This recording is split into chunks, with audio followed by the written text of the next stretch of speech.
Hello guys, कैसे हैं आप लोग। अभी चल रहा है हमारा आईटीआर का सीज़न और आज के टाइम में हर आदमी परेशान है कि भाई आखिर मेरा टीडीएस कट क्यों गया।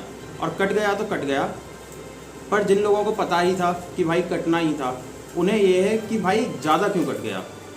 अब देखिए, टीडीएस तो कटना ही है, इसमें हम कुछ नहीं कर सकते, पर हम क्या कर सकते हैं, हम इसके बारे में पूरी नॉलेज ले सकते हैं और टीडीएस जहाँ कम कटवा सकते हैं हम उसके लिए कोशिश कर सकते हैं कि हमारा टीडीएस ज़्यादा ना कटे। तो इसीलिए मैं आज आपके लिए लेकर आया हूँ एक इनकम टैक्स की फुल फ्लेज्ड सीरीज़, जहाँ पर आप जानेंगे इनकम टैक्स से रिलेटेड बहुत सारी बातें और टीडीएस क्या होता है, टीडीएस क्यों कटता है, इसके अलावा आप अपना टैक्स कैसे बचा सकते हैं, एटसेट्रा एटसेट्रा।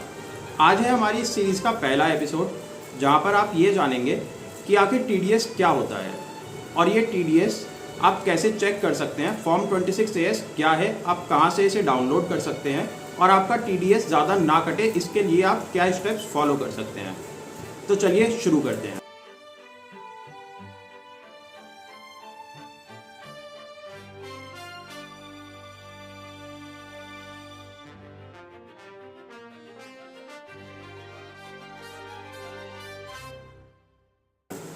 देखिए, सबसे पहले हम ये देखते हैं कि टीडीएस आखिर होता क्या है। टीडीएस होता है टैक्स डिडक्टेड एट सोर्स। इसका मतलब है कि जहां आपकी इनकम हो रही है सेम उसी सोर्स पर आपका टैक्स डिडक्ट हो जाएगा।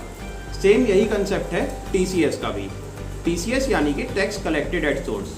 फॉर एग्जांपल, आप एक कार परचेज करते हैं जिसकी बेस वैल्यू 10 लाख रुपीज़ से ज़्यादा है, तो आपको उसकी बेस वैल्यू का 1% एक्स्ट्रा टीसीएस भी देना पड़ेगा कार के सेलर को, और वो सेलर आपका टीसीएस आगे गवर्नमेंट को डिपॉजिट कराएगा। अब अगर आपकी इनकम उस एक लिमिट में फॉल नहीं करती है जिसमें कि आपका टैक्स कटना है, तो वो टीसीएस आप आगे जाके रिफंड भी ले सकते हैं। कैसे रिफंड ले सकते हैं ये मैं आपको आगे आने वाली वीडियोस में बताऊंगा, इसीलिए सब्सक्राइब कर दीजिए। चलिए अब चलते हैं आगे कि आखिर टीडीएस कटता कहाँ कहाँ है। देखिए, अगर आप एक सैलरीड एम्प्लॉई हैं और आपकी इनकम एक लिमिट यानी कि 5.5 लाख रुपए या 7.5 लाख रुपए से ज़्यादा है, तो आपका टीडीएस आपका जो एम्प्लॉयर है वही काट लेगा। आप में से ज़्यादातर लोगों का टीडीएस कटता भी होगा। जिनका एम्प्लॉयर टीडीएस नहीं काटता है, जो सैलरीड लोग नहीं हैं, उनका टीडीएस कहाँ कहाँ कट सकता है। देखिए, जो टीडीएस ऑन सैलरीज है वो कटता है सेक्शन 192 में।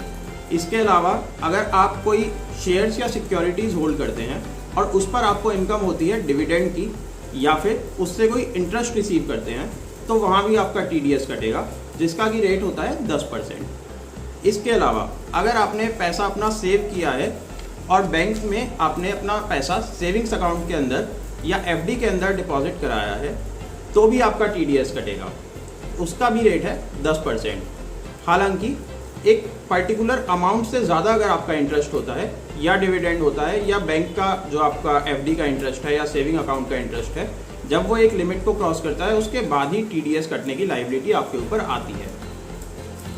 अब देखो, गवर्नमेंट ने आपको सीधी सी बात बता दी है कि भैया जब आप कमाओगे तब भी हम आपसे टैक्स ले लेंगे, जब आप बचाओगे बैंक में डाल दोगे तब भी हम आपसे टैक्स ले लेंगे, और अगर उड़ाओगे तब तो जीएसटी लेंगे ही लेंगे। ठीक है, तो छोड़ेगी कहीं नहीं गवर्नमेंट। इसीलिए आपको क्या करना है, आपको जागरूक बनना है और ये जानना है कि ज़्यादा से ज़्यादा आप अपनी टैक्स की सेविंग कैसे कर सकते हैं लीगल वेज में। तो चलिए चलते हैं आगे। तो देखिए, अभी तक तो थी आपकी मेहनत की कमाई, मतलब आपने सैलरी से कोई इनकम अर्न करी या आपने दिमाग लगा के कोई शेयर्स या सिक्योरिटीज़ से कुछ पैसा कमाया, उस पर आपका टीडीएस डिडक्ट हुआ। अब आगे आती है किस्मत की कमाई। किस्मत की कमाई यानी कि जैसे अगर आपने कोई ऑनलाइन गेम प्ले किया, फॉर एग्जांपल आजकल कार्ड्स, लूडो या फिर रमी सर्कल वगैरह, क्रिकेट गेम्स, बहुत सारे ऑनलाइन गेम्स चल रहे हैं जिन पर लोग हारते ज़्यादा हैं लेकिन कुछ कुछ जीत भी जाते हैं। इसके अलावा अगर मान लीजिए आपने किसी ऑनलाइन टीवी शो में हिस्सा लिया, जैसे कि आप बिग बॉस बन गए या केबीसी से करोड़पति बन गए, तो वहाँ भी टीडीएस कटेगा। और भैया यहाँ पर टैक्स है सीधा 30%। तो अगर अमिताभ बच्चन आपसे करोड़पति में बोलते हैं कि बधाई हो, आप जीत गए हैं 1 करोड़ रुपए, तो ध्यान रखिएगा वो 1 करोड़ केवल नाम के लिए हैं। आपको जो रिसीव होंगे वो रिसीव सिर्फ 70 लाख रुपए ही होंगे। 30% TDS फ्लैट डिडक्ट हो जाएगा वहाँ पर। अब देखिए ये तो था जहाँ पर नॉर्मल आम आदमी का टैक्स डिडक्ट होता है। अब आगे जैसे कि कुछ बिजनेस से जुड़े लोग होते हैं हमारे, जिनकी कमीशन की इनकम होती है या प्रोफेशनल इनकम होती है या अदर बिजनेस की कोई भी इनकम होती है, वहाँ भी TDS डिडक्ट होता है। इसका मतलब सिलसिला बहुत लंबा है भैया, कहीं भी गवर्नमेंट आपको छोड़ने वाली नहीं है। ठीक है, तो आपको क्या करना है, आपको हमसे जुड़ना है और ये जानना है कि आप आखिर कैसे अपना TDS कटने से बचा सकते हैं। ठीक है, अब चलिए चलते हैं आगे। देखिए, अगर आपको ये जानना है कि आपका TDS कहाँ कटा और आप उसे कैसे चेक कर सकते हैं, तो आपको अपना देखना पड़ेगा फॉर्म 26AS। ये आपको मिलता है आपके इनकम टैक्स पोर्टल के थ्रू ट्रेसिस की साइट पर जाकर। क्या प्रोसेस फॉलो करना है, देखिए, आपको सबसे पहले eportal.incometax.gov.in पर लॉगिन करना है, अपना ID पासवर्ड डालना है। ID आपका पैन नंबर ही होती है। उसके बाद आपको जाना है ई फाइल पर। ई फाइल पर आपको ऑप्शन दिखेगा व्यू फॉर्म 26AS का। व्यू फॉर्म 26AS आप जैसे ही इस पर क्लिक करेंगे, आपको ट्रेसिस की साइट पर साइट रीडायरेक्ट कर देगी। जैसे ही आप ट्रेसिस की साइट पर पहुंचेंगे, वहां पर जाकर आपको अपना इनकम टैक्स का ईयर सेलेक्ट करना है कि कौन सा आपका असेसमेंट ईयर है, और फॉर्मेट सेलेक्ट करना है, फॉर एग्जांपल एक्सेल या PDF, और आप अपनी फाइल डाउनलोड कर सकते हैं। इसके अलावा आप अगर कोई आपको लगता है कि कोई मेरा TDS एक्स्ट्रा डिडक्ट हो गया है या जहाँ से डिडक्ट नहीं होना था वहाँ डिडक्ट हो गया है, तो आप उसके लिए इशू भी रेज कर सकते हैं। ये सुविधा भी आपको गवर्नमेंट ने ट्रेसिस की साइट के थ्रू ही दी हुई है।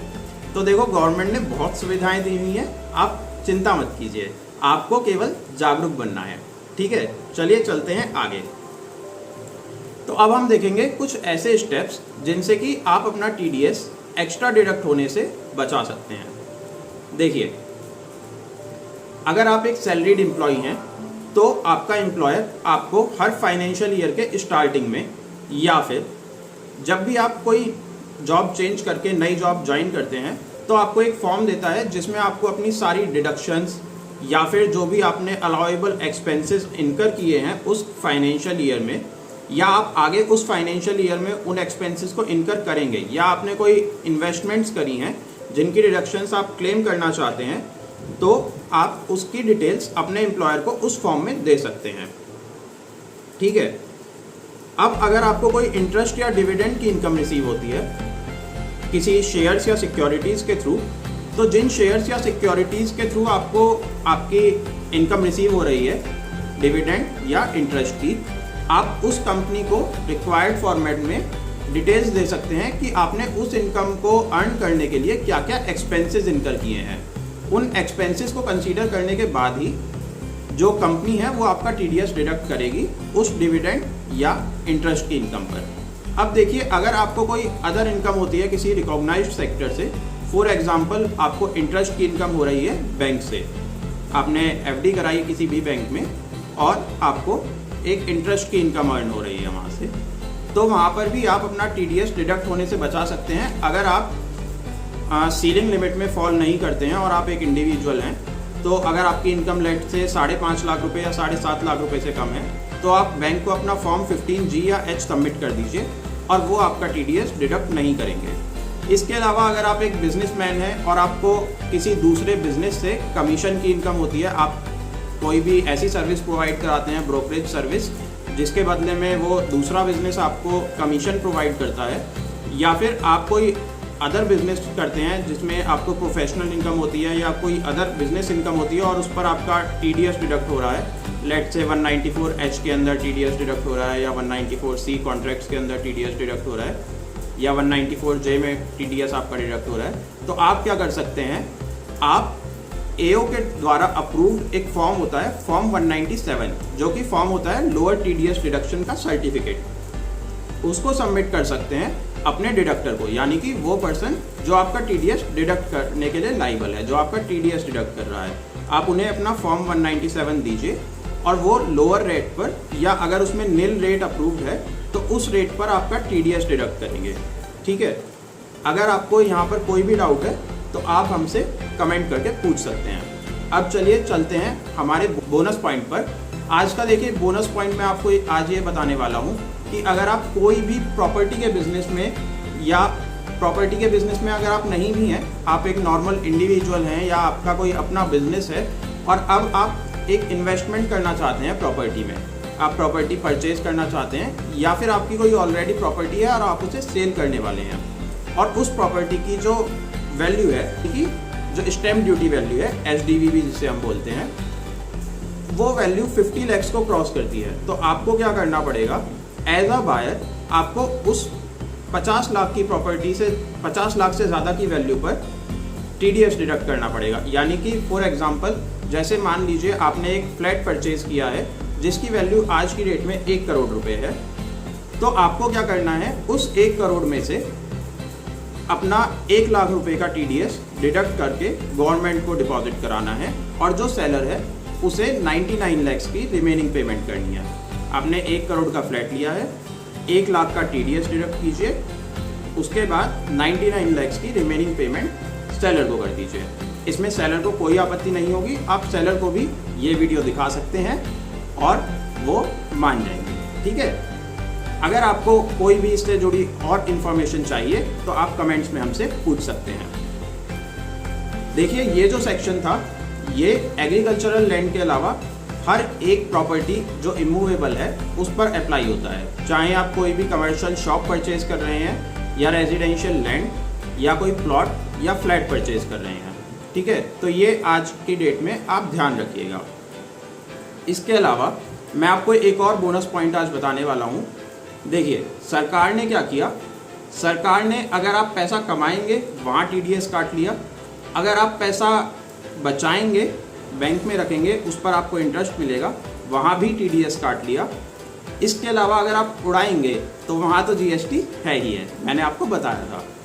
लेकिन मैंने आपको एक चीज़ अभी नहीं बताई, वो ये है कि अगर आप अपना बचाया हुआ पैसा जो आपने बैंक में डिपॉजिट कराया था उसको विड्रॉ भी करेंगे, कैश में अगर आप विड्रॉल करते हैं जिसकी अमाउंट 20 लाख रुपए को क्रॉस करती है, 20 लाख से ज़्यादा आप कैश विड्रॉल करते हैं अपने अकाउंट से, तो वहाँ भी आपका 2% का TDS बैंक डिडक्ट कर लेगा और वो आगे गवर्नमेंट को डिपॉजिट कराएगा।